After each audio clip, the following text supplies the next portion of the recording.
Focus होगा अमृतांजन के ऊपर। देखिए मुझे लगता है कि अमृतांजन, शिल्पा मेडिकेयर, इस तरह के स्टॉक्स से क्या आउट परफॉर्मेंस दिखा सकते, थोड़े से डिफेंसिव जाने की कोशिश मैंने करी है।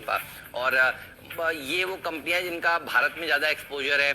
इस कंपनी के साथ एक जुड़ी हुई खबर भी आई है कि ये कंपनी अपने कारोबार को डिजिटाइज कर रही है। देखिए ये होगा, और ये पिछले कई दिनों से मैं आपसे कह भी रहा था, जो कंपनियां हैं भारत की वो अपने आप का अपना डिजिटल प्लेटफॉर्म को और मजबूत करेंगी, और वहां से देखिए फिर वो सेल्स ड्राइव करेंगे। क्योंकि आज भी हम अनलॉक 4 में तो आ गए, लेकिन अभी भी देखिए दुकानों में उस तरह की भीड़ नहीं है। तो सारी कंपनियां अपना डिजिटल प्लेटफॉर्म को और मजबूत करने के लिए देखिए आगे बढ़ेंगे, और मुझे लगता है फिर यहाँ पर और अच्छी तेजी फिर देखने को मिलेगी। तो डिफेंसिव सेक्टर है, और इसीलिए इस शेयर को मैंने अपनी टीम में आज चुन लिया है। शिल्पा मेडिकेयर पर इसलिए भी नजर होनी चाहिए क्योंकि निप्पॉन इंडिया ने करीब करीब 11.25 लाख शेयर खरीदे हैं 515 रुपए के भाव पर।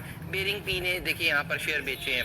तो है क्या, आप ये सोचिए, ये शेयर ऊपर से नीचे आया था, इसी डील के चलते आया था दरअसल, वरना ये शेयर 52 वीक हाइज लगा रहा था, 600 के ऊपर देखिए निकल गया था। लेकिन क्योंकि ये डील होनी थी, इसीलिए ये स्टॉक में थोड़ा सा ये स्टॉक थमा, रुका, और रुकने के बाद देखिए अब ये डील हुई और अब ये फिर से भागेगा।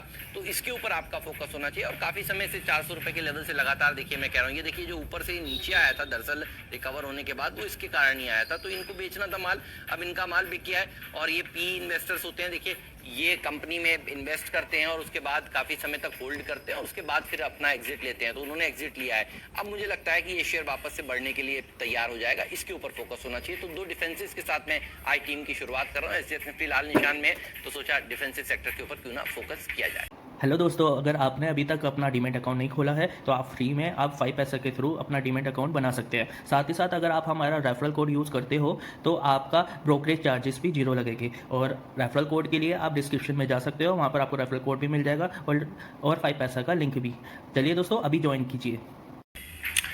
बिल्कुल सही है। डिफेंसिव स्टॉक जो है बहुत अच्छी कोशिश करेंगे और अच्छी तेज़ी बनेगी। हमने भी फ्राइडे को किया था, लेकिन हमारे जो 3 हमने आपको बताया, चौथा और 5वां नंबर का शेयर है, एक जिंदल पॉली है और एक कॉस्मो फिल्म्स है। जिंदल पॉली या कॉस्मो फिल्म्स इसलिए चुन रहे हैं क्योंकि मुझे लगता है कि इन स्टॉक्स के जो Q1 के परफॉर्मेंस आप देखेंगे तो बहुत ही शानदार थे। मतलब ज़बरदस्त मुनाफा जिंदल पॉली का बढ़ा था। और हमें लगता है कि जिस तरीके से इन्होंने आगे प्लान किया है, कैपेक्स रखा है 600-700 करोड़ का, और नए पॉलिस्टर सेगमेंट में उतरने की तैयारी कर रहे हैं, तो उससे ये जो पूरा FY20 क्लोज होने वाला है, इसमें मुझे लगता है कि अच्छा खासा कम से कम 150 रुपये तक का EPS ये क्लॉक करने में सफल होंगे। उस हिसाब से आप देखेंगे तो फॉर्ड पी जो है इनका 3.5-4 के आसपास बैठता है, जो कि यहाँ से काफ़ी सस्ता दिख रहा है। तो मुझे लगता है कि ये वक्त होता है जब मार्केट थोड़ा कमज़ोर, अच्छे स्टॉक चुनने और ढूंढने चाहिए जिसमें आपकी मदद करें। जिंदल पॉली खरीद के रखिए, अच्छी तेज़ी बनेगी। और कॉस्मो फिल्म्स भी, ये दोनों कंपनियां जिस सेगमेंट में है उसमें ग्रोथ का कोई इशू नहीं है। रॉ मटेरियल की कॉस्ट नीचे आई है, Q1 की परफॉर्मेंस स्टेलर परफॉर्मेंस मैं कहूँगा, और यहाँ से पूरे ईयर की क्लोजिंग के हिसाब से फॉरवर्ड पी दोनों की बहुत नीचे है, तो खरीदारी करके चले। 425 का टारगेट कॉस्मो के लिए होगा और 460 का टारगेट आपकी जिंदल पॉली के लिए होगा। ऑलराइट, टाटा मोटर DVR के ऊपर रखिएगा नजर। पिछले कई दिनों से हम आपसे लगातार कह रहे हैं कि ये वो स्टॉक्स है जहां पर अच्छी रैली देखने को मिलेगी, और आपने देखा है टाटा मोटर 100 रुपए, 100 रुपए, 110 रुपए के आसपास से सुलझाया गया, और भाव आपके सामने है, 150 रुपए के आसपास ये शेयर पहुंच चुका है।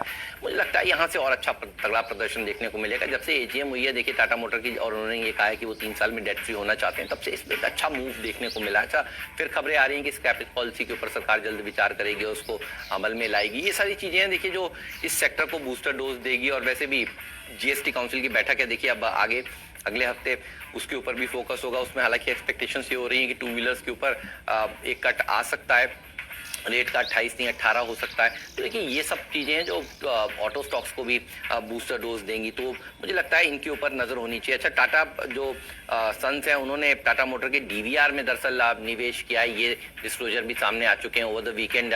तो आप देखिए DVR का भाव आपके सामने है 56 रुपये का, टाटा मोटर का भाव भी देखिए आपके सामने है करीब 150 रुपये का। तो DVR ज़्यादा अट्रैक्टिव लग रहा था, तो उन्होंने देखिए वहाँ पर खरीदारी करी। मुझे लगता है ये सारे का सारा जो पॉकेट है ये बहुत अंडर वैल्यूड है, और अभी भी इतनी तेजी इन स्टॉक्स में नहीं हुई है जितनी बाकी के स्टॉक्स में हो चुकी है। तो ऑटो वाले स्टॉक्स में अगर चुनना है तो इस समय देखिए आपको रिस्क रिवॉर्ड रेशियो इन शेयरों में फेवरेबल नजर आता है, इसलिए इन दोनों स्टॉक्स को टीम में शामिल किया। और इसी के साथ साथ टाटा एलेक्सी को भी, टाटा एलेक्सी में मिड कैप IT का तड़का भी है। और जैसा कि मैं आपसे कह रहा था कि अब हैप्पीएस्ट माइंड के देखिए IPO का एंकर बुक आप लोगों ने देख ही लिया, आप किस तरह से बढ़िया बढ़िया नाम निकल कर आए, लंबी सूची है और ग्रे मार्केट का प्रीमियम भी आपने देख ही लिया है। तो मुझे लगता है कि अच्छी क्वालिटी जो कंपनियां हैं उनको वैल्यूएशन मिलेगा। आप देख रहे थे थर्सडे को हमारे यहाँ विजय केडिया भी आए थे, वो भी क्या कह रहे थे आपको कि आईटी कैप आईटी के ऊपर नजर होनी चाहिए।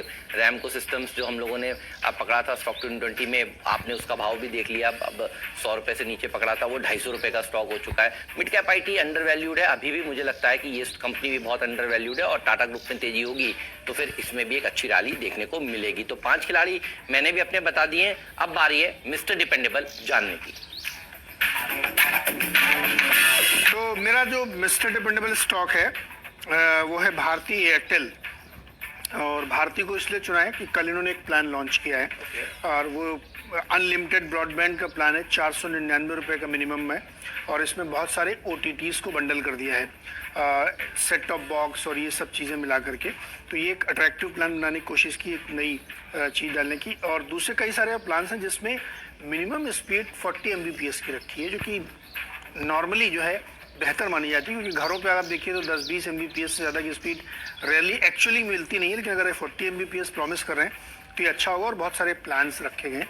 तो मुझे लगता है कि भारतीय के लिए अच्छी खबर है, तो यहाँ पे खरीदारी कर सकते हैं। अदरवाइज भी मैंने आपसे फैसले वाले दिन भी कहा था कि भारतीय खरीद के रखिए, क्योंकि ये स्टॉक यहाँ से जाते हुए बहुत तेज़ी करेगा और मुझे पूरी उम्मीद है कि इसमें बढ़िया रैली यहाँ से आगे देखने को मिलेगी, तो खरीदारी कर सकते हैं। आज के लिए टारगेट 540। मिड कैप आईटी के ऊपर ही मेरा फोकस है। एचओवी सर्विसेज, ये 5% वाले सर्किट वाले स्टॉक्स हैं, देखिए यहाँ पर भी एक अच्छी रैली देखने को मिलेगी। और मिड कैप आईटी में देखिए काफ़ी अंडर वैल्यूएशन बना ही हुआ है और स्टोरी आपको लोगों को सबको पता ही है, जो पिछले कई दिनों से मैं कह रहा हूँ कि डिजिटाइजेशन की देखिए एक स्टोरी है, ऑफशोरिंग की एक स्टोरी है, वो आपको देखने को मिलेगी। एचओवी सर्विसेज दरअसल केपीओज बीपीओज चलाने का कामकाज करती है कंपनी, तो मुझे लगता है कि यहाँ पर एक अच्छी रौनक आपको देखने को मिल सकती है। खासतौर पर ये जो आईपीओज इस हफ्ते 2 खुल रहे हैं, वो भी आप देखिए टेक्नोलॉजी से जुड़े हुए हैं, आईटी से जुड़े हुए हैं, तो इसका रब ऑफ यहाँ पर भी बन सकता है, तो इसके ऊपर रखिएगा नजर।